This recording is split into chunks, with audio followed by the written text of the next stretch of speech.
It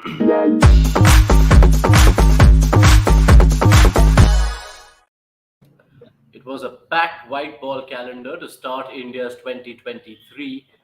They finished it with a 100% bill. Four series played, four series won, lost just twice in 12 white ball outings across ODIs and T20Is against Sri Lanka and New Zealand, and they've ended it with a decimation of New Zealand. We'd seen two close fought T20Is between India and New Zealand, but the series decider in Ahmedabad, one way traffic, a Shubman Gill century leading the way, and India beating New Zealand by 168 runs. That's the highest margin of victory in a T20I between full member nations, and that gives India a 2-1 series win. Welcome to ESPN Cricket for T20 Timeout. Wasim Jaffer has given us his company for these 12 white ball games over the last month. Wasim, thanks again for joining us.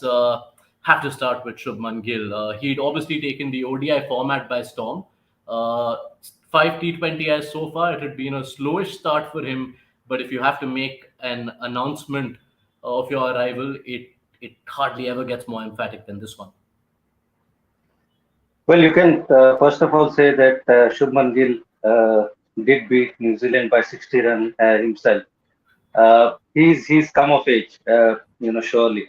The way he's batted in the last couple of months in Test matches, in One Day, and T20 format was the only question mark over his ability. There was no denying that he had kind of conquered Test cricket a little bit. One Day cricket for sure, he's made his spot of his own.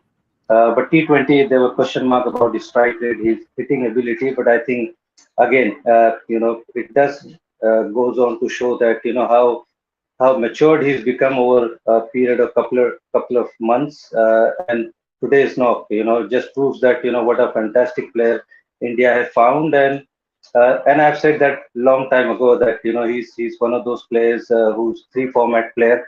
And after Virat Kohli, he's the next big batter that gonna come good, and he just proved me right. What a knock it has been, and especially in a series decider like this, and his last 76 or 78 runs. What a magnificent hitting we have seen. We have never seen that. Probably in that double hundred, we did get to see a little bit, but today was just clean striking and absolutely brutal batting that we've seen from him. And just goes on to show that he's got everything under control, and he's got the game for all three formats as well. Yes, and that hitting, of course, stood out. 73 he hit in the last 25 balls he faced in this innings. How impressed have you been by that hitting range? Like you said, that's not a part of his game that everyone was sure of, but he showed it in that double century in the ODIs as well as this innings, that when he's there at the death, the way he takes apart pacers, hits them for sixes all over the park, how impressive a sign is that? It's a very impressive sign. And the way he bats, you kind of feel that he's got that game. It's just that when he needs to take it out, it's up to him. Similarly, like Rohit Sharma, for example, or even Virat Kohli, they know that when to pull out certain shots, and Shubman Gill falls into that category. When he wants to put that, cruise control or that fifth gear or sixth gear, you call it, he can do that when he wants to. And such a clean striking, it doesn't feel that he can hit the ball that long, that far, but he has that ability. And the bowlers bowling at 145 clicks, and how easily he was putting them away. And the good thing about him, he puts the good balls. At the start of his inning, he puts really good balls. Hitting those outside off stump or even the short arm pulls. Those are not really bad balls, and he makes it look so easy. And he hit really good balls for force, and that puts a lot of good bowlers. Put them off, and put the bowlers under pressure. When you hit good balls for four, then automatically the bad balls goes anywhere. So that's such a good thing about Shubman Gill's batting.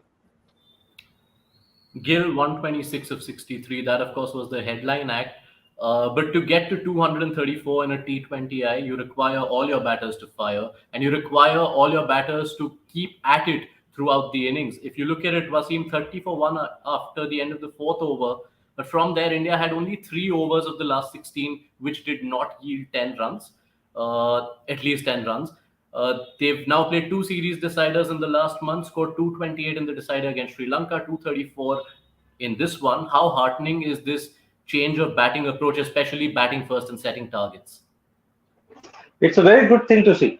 Even in the ODI format, we did see, 350 plus, 370s, and in T20, especially in the crunch game, in a series decided to India to put such a, brilliant displays, with putting their best foot forward with that kind of batting approach. It's heartening to see.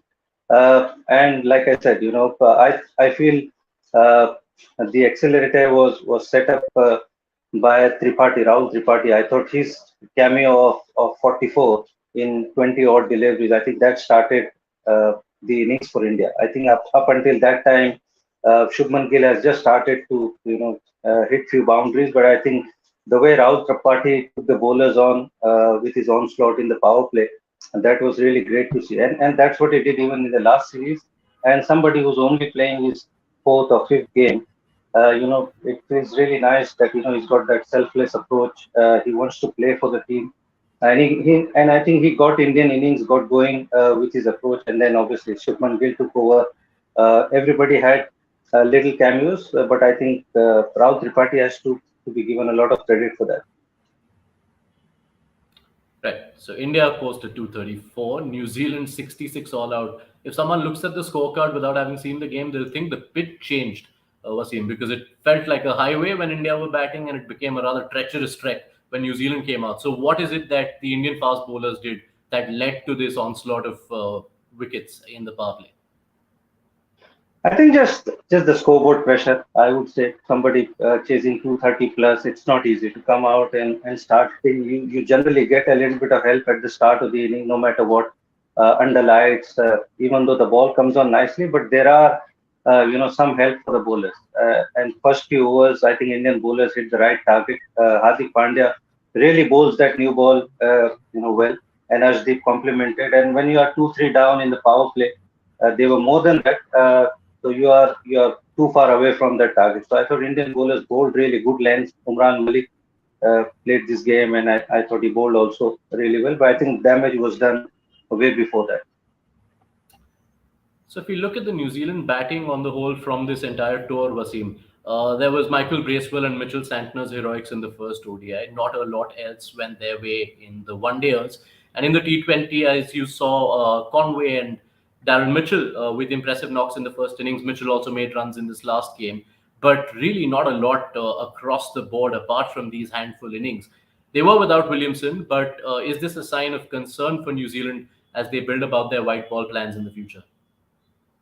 It will be a concern without a doubt because the World Cup is going to be played in India, and the way they played in this series, there'll be concern for the coaches, for the management.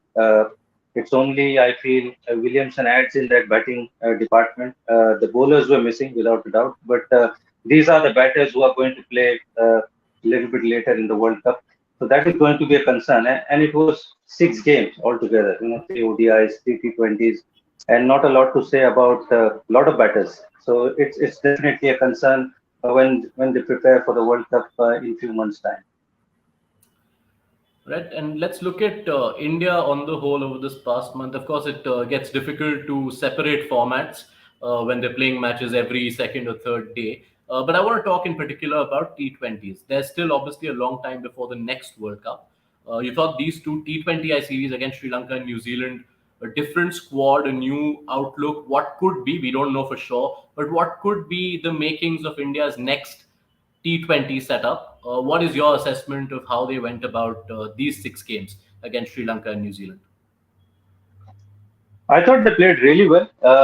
All the white ball format, I thought ODIs and T20s, and barring that first T20, obviously, they kind of uh, did a clean sweep against Sri Lanka.